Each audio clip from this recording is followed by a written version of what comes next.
Menominee, Wisconsin, a city of roughly 16,000 people and the home of the University of Wisconsin Stout. Menominee is centered at the southern end of Lake Menomin, a reservoir on the Red Cedar River.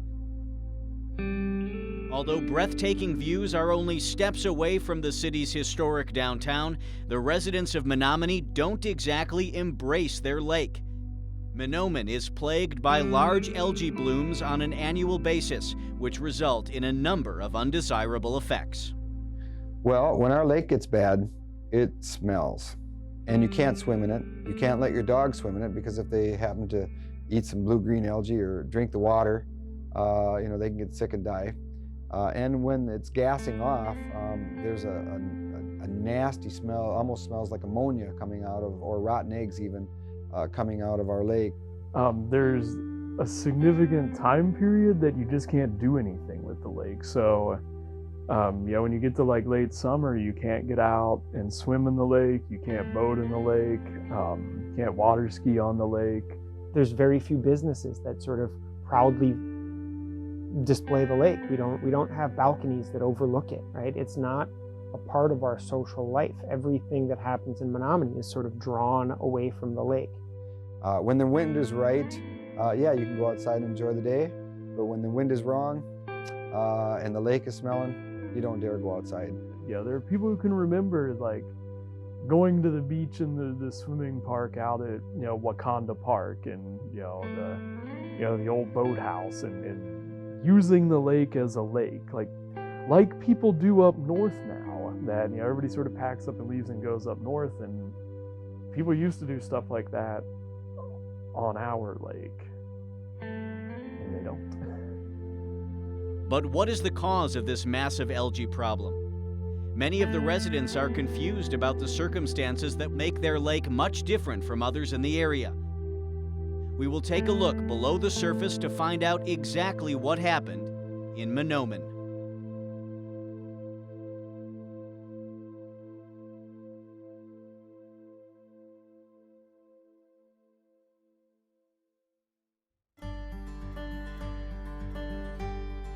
In order to fully understand the issues plaguing the lake, we must first take a step back in time.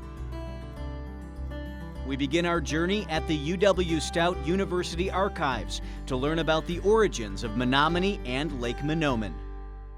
Menominee started off as a shared space between Native American tribes. There was a marsh, wild rice grew there, and so that's actually where the name Menominee comes from. It means where wild rice grows. The city really didn't get settled in the sense that we think of it until around the mid-1840s. That's when we start to see an influx of European settlers, and that's because the Stout and Co. Lumber Company started its operations. And so in the mid-1840s, that's when they dammed up the Red Cedar River to make what we now call Lake Menomin. Everything somewhat north of here was white pine forest, and so the idea of their operations was we will cut the logs north of here, we'll float them down the river. What was previously a marsh became a mill pond. So around that time, we had the lumber company. We started a small kind of company town. The settlers from Europe who were here were associated with Stout and Co. Lumber Company. A lot of the people who were living in the area were spending their winters cutting down trees and then maybe getting some land and starting up farming. So we start to have kind of this farming and lumber company ecosystem going on for a while. And then by the late 1890s, we start to really run out of raw material. There really aren't enough white pines to keep the lumber company going. So this is the point at which our community redefined itself as a university town. If you were to come to Menominee in the 1880s and look at Lake Menomin, what you would see is tons of logs just floating around. Senator Stout actually was the one who renamed it Lake Menomin in 1902. That's when the city realized that there was a real potential to make use of this lake in new ways. So I actually have here the ledger book for the Menominee Improvement Association. This group was founded in 1904, and they were the ones who really started to think about buying up land around the lake and converting it into park space, because again, it's that progressive idea of if we give our citizens nice spaces, they'll be nice people. One of the things that they did is they built a boathouse, a big white boathouse with a dance floor and a boat slip. And so they actually had pleasure barges that citizens could use and rent out and drive around this newly named Lake Menomin. The same time, we start to see brochures for the city of Menominee really promoting it as this vacation spot. And so Menominee really defines itself that way from around 1900 until the early 1960s. We see dozens of brochures of come use our lake. It's this wilderness, it's a wonderful place. By the 1950s, we're starting to talk about how the interstate is coming through our area, so it's a very quick drive. And we really were thinking about ourselves as a resort area, a lake resort area.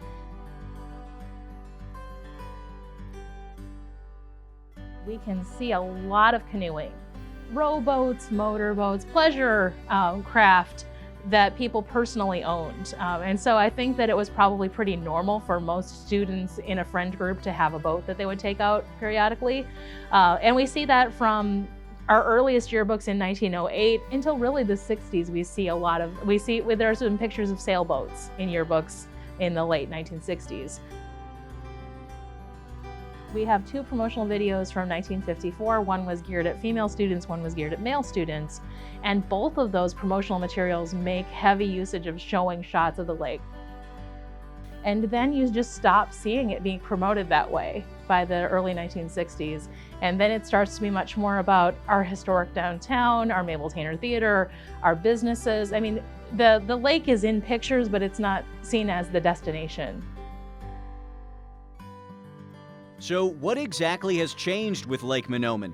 What caused a city that was once so proud of its lake to turn away from it? Next, we will explore the science behind algae blooms and what the city has been doing to try to combat it.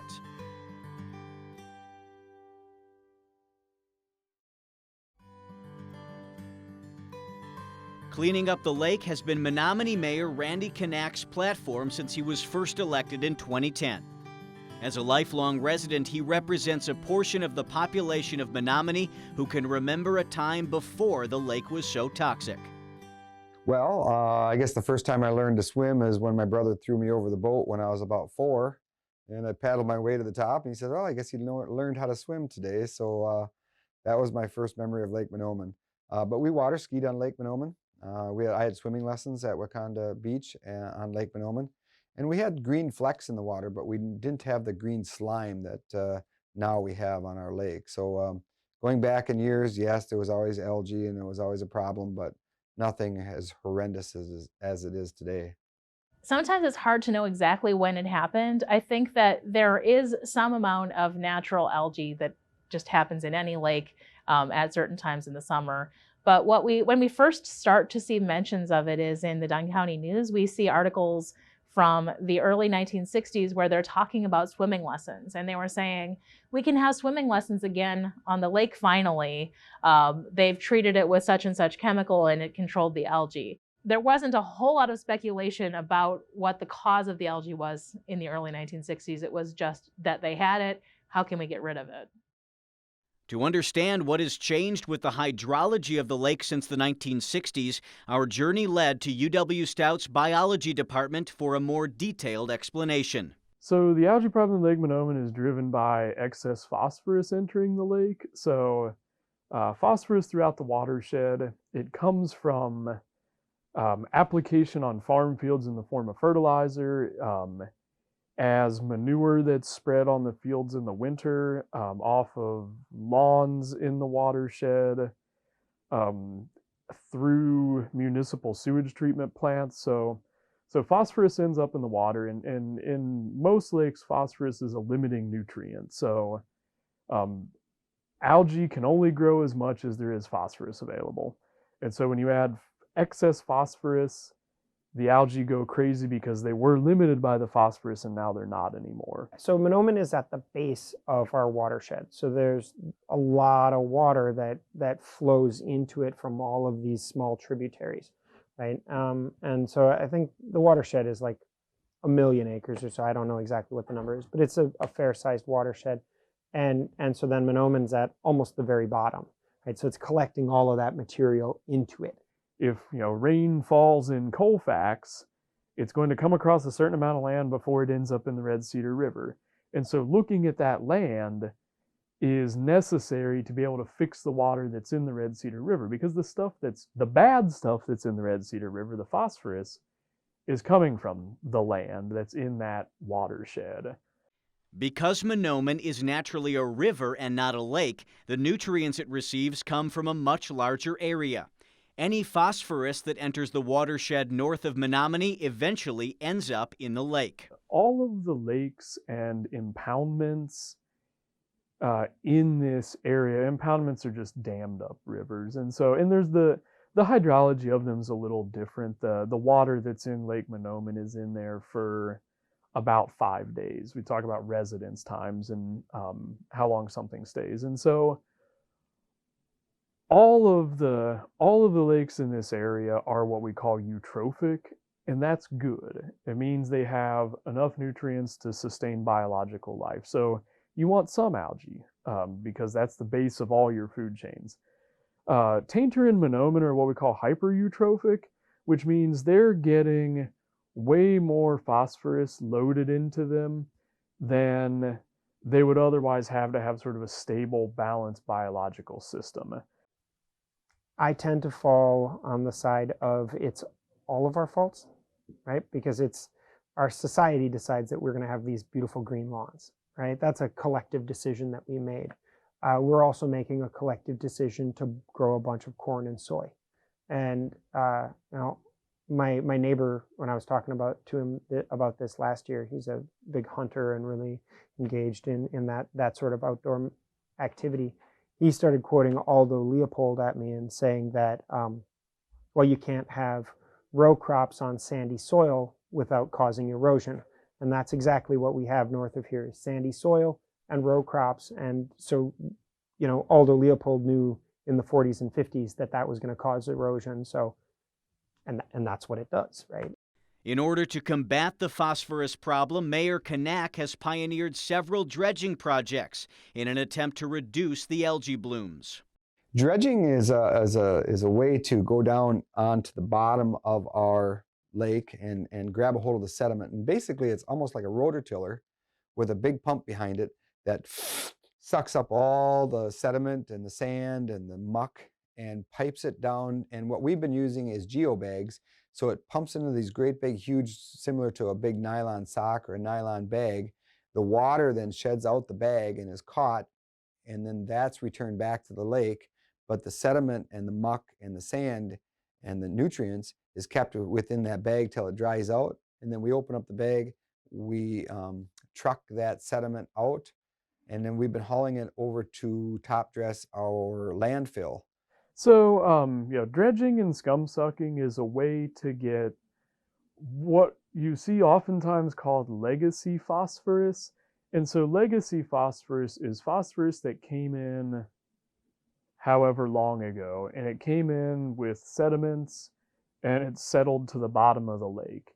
And so there's not just the phosphorus that's dissolved in the water, there's all this old excess built up phosphorus down in the sediments on the bottom of the lake. So we've got all this nutrients coming in from the top of the watershed, right? And as long as those nutrients are coming in from the top of the watershed, we're going to have sedimentation. So there's going to be material, the living things that grow in the lake will settle out of the lake, right? So if we choose to dredge now, then sure, we're getting rid of our legacy phosphorus. The cost of dredging the entire lake is to the tune of millions, and you do that, and you're extracting that legacy material, but without stopping the flow of material coming in, we're just going to wind up coming back around to a eutrophic system. It'll be a little bit deeper and a little bit colder, and so it'll be more resistant to eutrophication, but it's not going to take long to get back to that exact same point. This is the water and sediment in that bay before it was dredged. And this is a sample of the water of the bay after it was dredged. So if you compare the two, I mean, that's a pretty nasty comparison. So proof's in the pudding that dredging is good for the lake and good for the water. So we're going to go after more dredging. Dredging is a very expensive operation. We are looking at spending about $750,000 to $1 million on this third dredging project this year. But the city of Menominee is supportive of it. The city council is supportive of it. The DNR is supportive of it. And with that, we're going to rock it out and get our lake clean again. This year, Wolski Bay didn't look that great, so it looked okay the first year after they did it, and now it's starting to get real pretty and green again, and so I think they took out like $1.5 million for water improvement projects, and dredging with that money is just kind of throwing the money away, in my opinion at least. It's frustrating, right? Because I understand how the mayor feels like he has to do something, but he's indebting our city to a fairly large tune, with projects that are not scientifically sound. The cost benefit is just not there. The mayor's not wrong in pursuing this, some of this dredging and stuff. It's sort of part of a larger set of solutions that are all going to have to come together. So you're going to have the watershed level reductions in phosphorus coming in. And so once you get that under control and we're down to a reasonable level of phosphorus coming in that the biology of the lake can handle, doing things like dredging out some of the old sediment to change flow and make the lake deeper and change water temperatures, those are all part of a set of solutions. This is an engineering problem that people have been trying to solve for a long time, all over the world, right? And so it's funny to think that we can just put together a pontoon boat and go out and solve it when you've got $1 million research operations that can't figure this out. You're not going to fix anything until you stop the flow of phosphorus coming in. So no matter how much you dredge or suck gunk out of the bottom, if you still have 9, 10, 15 times as much phosphorus coming in as you need, you're going to keep having these algae blooms. And so changing the sort of hydrology of the lake and the depth of the lake would have some effect, but it wouldn't really fix the problem, because the problem really is there's just too much phosphorus, and doing some of the hydrological stuff with the flow and the depth, that'll help, but it won't fix it. Despite there being some disagreement on the effectiveness of the dredging projects, it is clear that reducing the nutrient load is the next step in fixing Lake Menomin. Next, we will explore the economic impact the lake has on the city of Menominee and what is being done to help change that.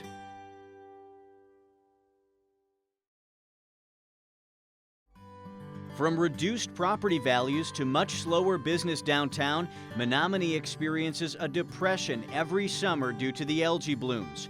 Now we will explore how that affects the residents of the city and how it might change if the lake was healthy once again. If you own a lake property right now, if you want to buy that property in August or September, you'll turn away with your nose closed.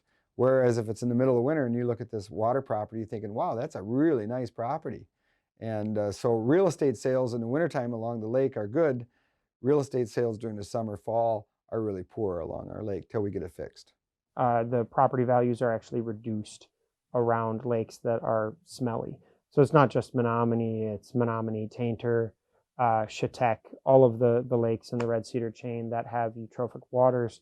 I don't remember what the exact number is, but there's a depression to property values that are around the lake.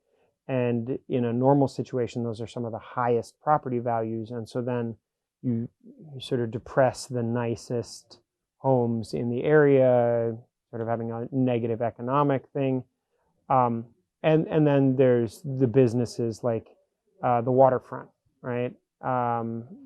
Go out there during the end of the summer and sitting on the deck, which is like the best place to have lunch or dinner in Menominee, and it smells like, I don't know, which word do you want to use to describe the smell that thing has in the end of the year, right? It's decidedly unpleasant. Yeah, so if we had a clean lake, there's a strong possibility or chance that Menominee would be the sort of place where people would stay. So a lot of what we see now is sort of the people that can leave on weekends leave on weekends. And when you go to like restaurants around town on Friday night, Saturday night, Saturday, weekend afternoons, they're empty. And if you go to other cities, that's the prime time that people are out spending money on things like that, going out to dinner after work on Friday, going out Saturday afternoon, Saturday night. And instead, people are sort of taking that money and packing it, a lot of it up north to, your Long Lake and Half Moon Lake and all of those lakes that are situated up in the North Country. We have 9,000 students at Stout, and many of them don't stay here because there's not a lot of fun summer activities. They'd rather go home to wherever they're from in Minnesota or Wisconsin, where there is a nice lake, right? And so they go home, spend their money at home over the summer instead of staying here. And so then there's this, just, you think we've got like the population of Menominee is 16,000 or so, and then you toss another 9,000 onto that. And so even if we had a couple percent that stayed in the summertime, that would be a significant volume of money. If you've been around Menominee on a Saturday afternoon in July, it feels like the apocalypse happened. And if we had a clean lake that was a nice place to be around, I strongly believe people would be in town spending their money on entertainment and doing their shopping, but those people are leaving town for somewhere nicer on Friday afternoon and coming back Sunday afternoon. For somebody to come and spend a weekend and hang out downtown, if the lake is stinking, they take one whiff of the air and they're out of here. So our nightclubs, our restaurants, our bars, our downtown events, the Mabel Tainer theaters, all of that suffers. It's never going to be a tourist town. It's never going to be a location that people are going to want to visit in the fall of the year unless we get our lake clean. So what will it take to solve the pollution problem in Lake Menomin? What do we agree on, and what can citizens do to help solve this once and for all? The more people that we can get involved on the lake project and cleaning up our rivers and so forth, it is a huge asset to the city of Menominee. We need everybody to know we've got a problem. It's really easy to sort of criticize politicians, right, when they have really hard jobs. And I just feel like that's an important thing to acknowledge, that this isn't a simple problem to fix, and so we can't expect for one person to fix it. Part of that also involves public education of some of the basic biology of why the lake is like it is, and this whole phosphorus, algae bloom, etc. That that's a real basic biological phenomenon, and sort of beginning with that could help a lot. And so if we can figure out how to solve this here, then that maybe is a model that can be translated into other agricultural communities around the country, right, that are ultimately causing a much larger issue at the base of the Mississippi. And I mean, this is a global issue. It's better communicating the uncertainty is what scientists need to do, and part of that's not being so clinical and telling people a story that they can understand about how we got to where we got today. Putting information in the hands of residents within the Red Cedar watershed is the most powerful tool we have in combating the algae problem in Lake Menomin. By informing the public about the sources of pollution, we can move towards a brighter future for the city of Menominee and cities like it all around the globe. Until Menominee has a clean lake once again, we must continue to share its story and learn all that we can from the cautionary tale of Menomin.